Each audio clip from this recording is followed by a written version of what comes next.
Chers frères et sœurs dans notre toujours aimable Jésus, aujourd'hui nous sommes le 4e dimanche de l'Avent de l'année 2024 et ce matin je suis allé à la messe au monastère de la Fille-Dieu, non loin de chez moi, où l'aumônier de ce monastère, le père Benoît-Marie, a prononcé une homélie que j'ai beaucoup appréciée et qui pour moi a fait pas mal de liens, de correspondance avec la divine volonté, alors que ce prêtre n'est pas particulièrement versé dans la divine volonté et n'est pas, on va dire, un prêtre de la divine volonté. Mais je vais vous lire maintenant le sermon qu'il a prononcé ce matin et je vous laisserai le méditer car je l'ai trouvé très beau et qu'il mérite d'être dans cette série des puissants sermons catholiques. Après ceci, je vous lirai un passage du livre de la Reine du Ciel dans le royaume de la divine volonté. Voici ce sermon donc du 4e dimanche de l'Avent de l'année C, prononcé le 22 décembre 2024. C'est en quelque sorte une visitation en mode mineur que la liturgie nous propose aujourd'hui, en ce temps de l'Avent à quelques jours de Noël. L'Évangile s'arrête avant le grand flamboiement du Magnificat, se contentant de l'émerveillement d'Élisabeth sous l'action de l'Esprit Saint, ce qui n'est pas rien déjà, on s'en doute bien. La jeune Marie, jeune épouse en espérance, a donc fait le déplacement pour venir en aide à cette parente âgée. Mais elle qui est au courant des choses de Dieu, elle ne se contente pas d'un acte de charité et de dévouement, elle envoie toutes les intentions dans le plan de Dieu. Car il y a dans nos actions les plus banales, surtout si elles sont déjà motivées par un amour vrai, des raisons qui nous échappent à travers lesquelles Dieu, patiemment et sans discontinuer, tisse son plan sur l'humanité.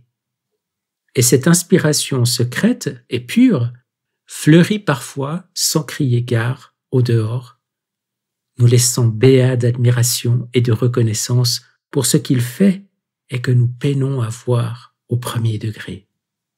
Que la Vierge, très bonne, nous donne ce regard contemplatif qui nous permet de ne laisser perdre aucune miette ainsi tombée du ciel.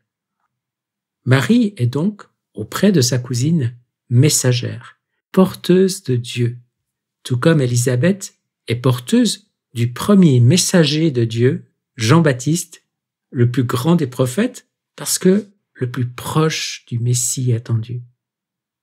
Quand nous avons l'idée saugrenue de faire quelque chose de bien, de vraiment bien, de seulement bien, où irons-nous chercher la source de ce bien, sinon en Dieu qui est le souverain bien?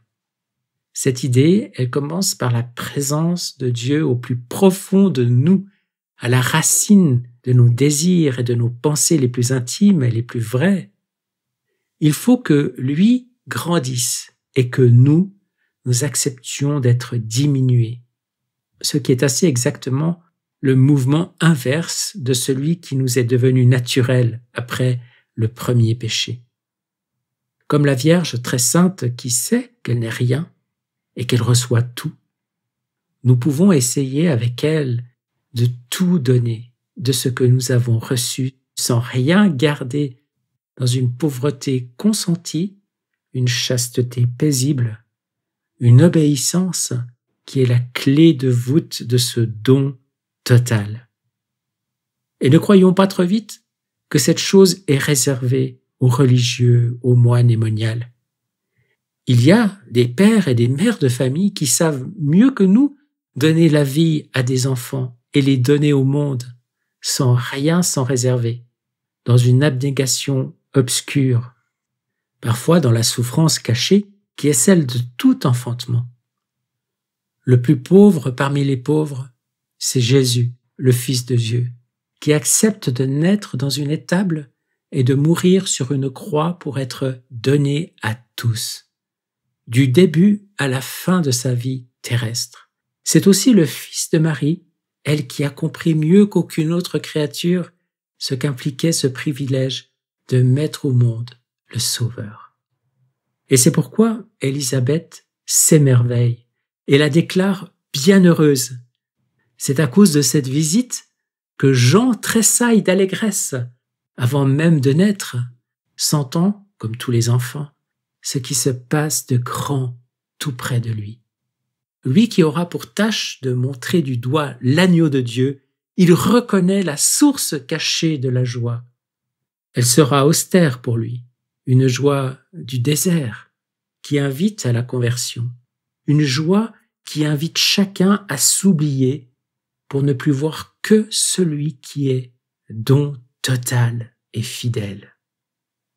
C'est une joie proposée à tous ceux qui en sont privés et ne savent pas où la trouver. Une joie qu'on doit donner quand on ne l'a pas et que Dieu nous donnera goutte à goutte quand on la lui demande, sans rien en garder pour soi.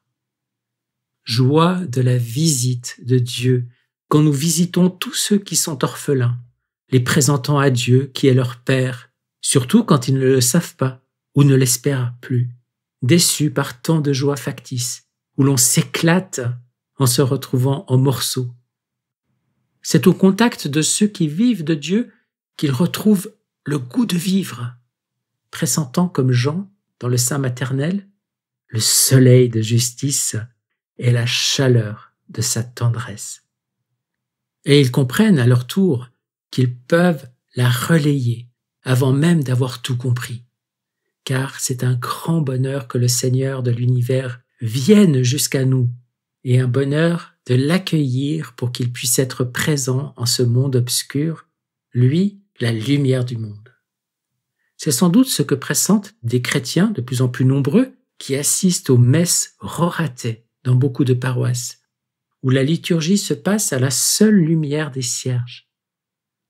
Ô, viens, roi des nations, Emmanuel, lumière de nos cœurs et paix de Dieu. Au nom du Père et du Fils et du Saint-Esprit. Amen. Sans transition, je vous propose maintenant de lire la leçon de la Reine du Ciel, Mère de Jésus, du 21e jour du livre de la Vierge Marie dans le royaume de la divine volonté. Le titre de ce 21e jour est « Le lever du soleil », puis son plein midi, le Verbe éternel parmi nous. Voici ce que Marie dit à Louisa et à chacun de nous. « Ma très chère fille, n'aie pas peur, aie confiance en ta maman. Verse tout dans mon cœur et je prendrai tout sur moi. Je serai ta maman. Je changerai tes souffrances en lumière et les utiliserai pour agrandir les frontières du royaume de la divine volonté dans ton âme. Pour le moment, mets tout de côté et écoute-moi. Je veux te conter ce que le petit roi Jésus accomplissait dans mon sein maternel et comment ta maman ne perdait pas même un seul mouvement de lui. La petite humanité de Jésus se développait, unie hypostatiquement à sa divinité. Mon sein maternel était très petit et sombre. Il ne s'y trouvait même pas un rayon de lumière. Et j'y voyais Jésus immobile et plongé dans une nuit profonde. Mais sais-tu ce qui formait cette obscurité si totale pour le petit enfant Jésus? La volonté humaine, dans laquelle l'homme s'était volontairement placé, et tous les péchés qu'il avait commis formaient des abîmes de noirceur en Jésus et autour de lui. Afin de chasser de chez l'homme la si profonde obscurité dans laquelle il s'était lui-même emprisonné, au point de perdre sa capacité de faire le bien, Jésus choisit la douce prison du sein de sa maman, et volontairement, il y demeura dans l'immobilité pendant 9 mois. Ma fille, si tu savais à quel point mon cœur maternel souffrait le martyre à la vue du petit Jésus pleurant et soupirant dans mon sein, délirant d'amour, son cœur faisait entendre ses palpitations dans toutes les âmes afin qu'elles se tournent vers la lumière de sa divinité. En effet, c'était par amour pour elle qu'il avait volontairement troqué sa lumière contre l'obscurité, afin que chaque âme soit dans la vraie lumière et en sécurité. Ma chère fille, comment te décrire les souffrances indescriptible que mon petit Jésus a supporté dans mon sein. Lui qui était Dieu et qui possédait la sagesse parfaite, avait pour les hommes un amour si grand qu'il mettait de côté, en quelque sorte, les mers infinies de joie, de félicité et de lumière qui étaient siennes, et plongeait sa petite humanité dans les mers d'obscurité, d'amertume et de misère que les créatures lui avaient aménagées. Le petit Jésus prenait tout cela sur ses épaules, comme si tout cela lui appartenait. Ma fille, le vrai amour ne dit jamais « c'est assez » et ne regarde jamais aux souffrances. Au contraire, à travers la souffrance, il recherche l'être aimé, et quand il donne sa propre vie pour l'être aimé, seulement alors, il est content. Ma fille, écoute ta maman. Vois-tu quel grand mal tu fais quand tu accomplis ta propre volonté? Non seulement tu formes la nuit pour ton Jésus et pour toi-même, mais tu formes aussi les mers d'amertume, de malheur et de misère dans lesquelles tu deviens tellement englouti que tu ne sais plus comment t'en sortir. Par conséquent, sois attentive et rends-moi heureuse en me disant « Je veux toujours faire la volonté de Dieu ». Le petit Jésus, par ses élans d'amour, s'apprêtait à venir à la lumière du jour.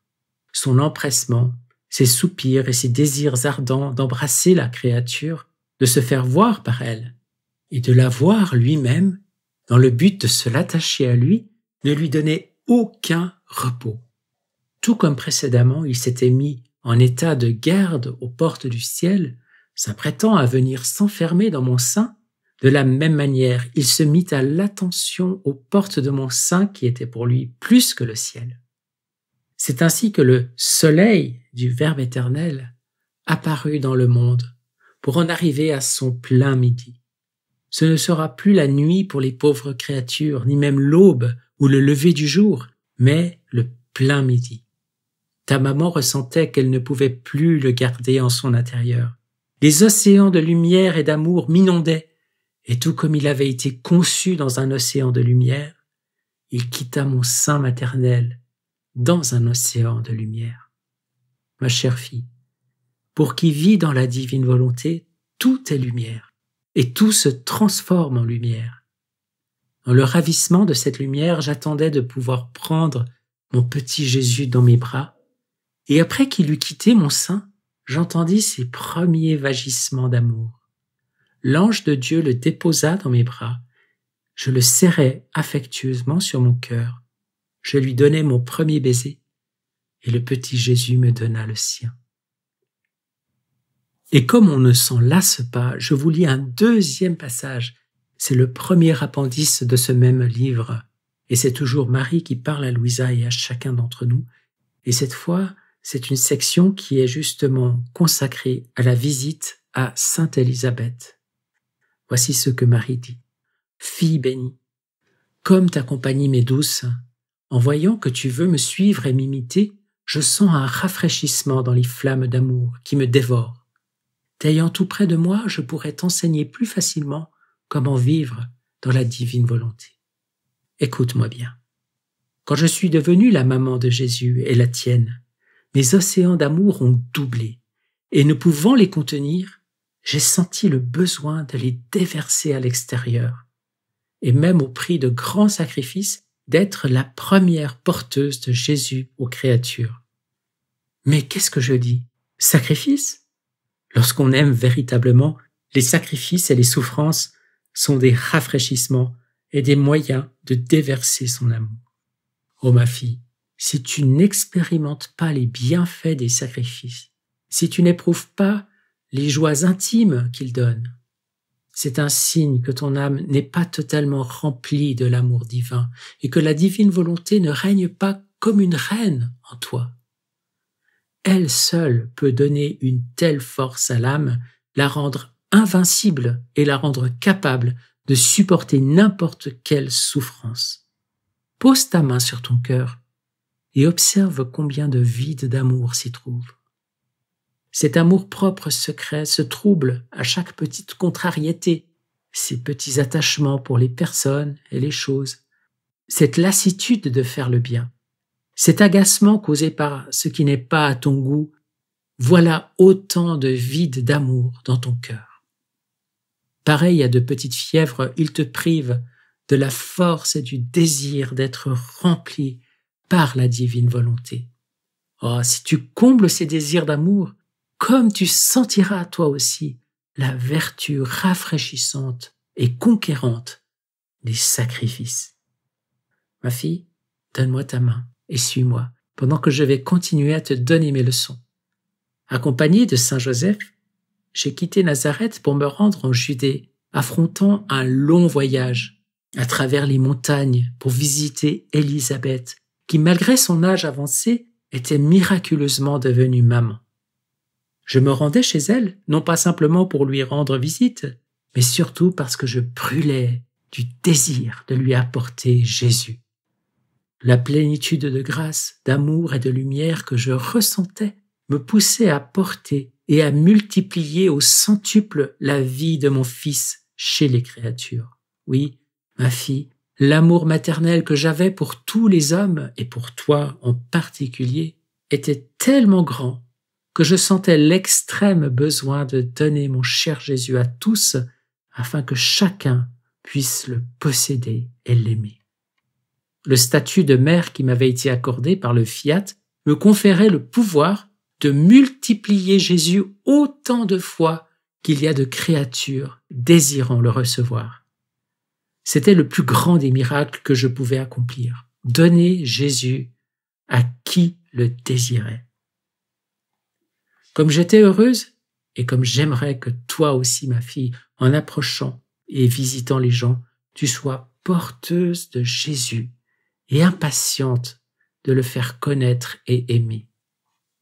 Après plusieurs jours de voyage, nous sommes finalement arrivés en Judée où je me suis hâté vers la maison d'Élisabeth. Elle m'a salué, le cœur en fête. Avec les souhaits que je lui ai donnés, un phénomène merveilleux s'est produit. Mon petit Jésus exulta dans mon sein et fixant le petit Jean dans le sein de sa maman, avec les rayons de sa divinité, il le sanctifia, lui donna l'usage de sa raison et lui révéla qu'il était le Fils de Dieu. Jean fit un tel soubresaut d'amour et de joie qu'Élisabeth en fut secouée. Touchée par la lumière de la divinité de mon fils, elle comprit, elle aussi, que j'étais devenue la mère de Dieu. Et dans l'ardeur de son amour, pleine de reconnaissance, elle s'exclama « D'où me vient cet honneur que la mère de mon Seigneur vienne me visiter ?»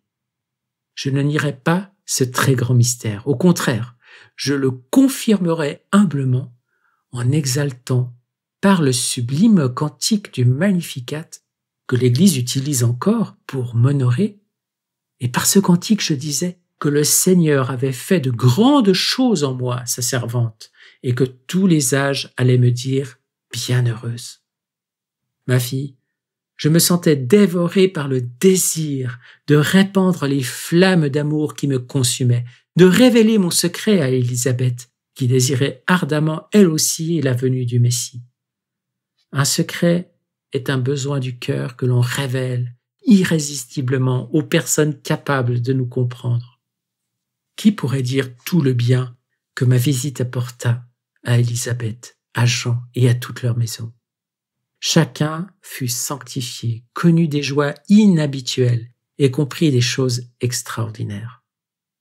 Jean reçut toutes les grâces nécessaires pour le préparer à devenir le précurseur de mon fils. Ma chère fille, la divine volonté accomplit des choses extraordinaires partout où elle règne. Si je fis plusieurs prodiges, c'était parce que la divine volonté avait sa place royale en moi. Toi aussi, si tu laisses la divine volonté régner dans ton âme, tu deviendras porteuse de Jésus aux créatures et tu sentiras le besoin irrésistible de le donner à tous. Qu'il en soit ainsi.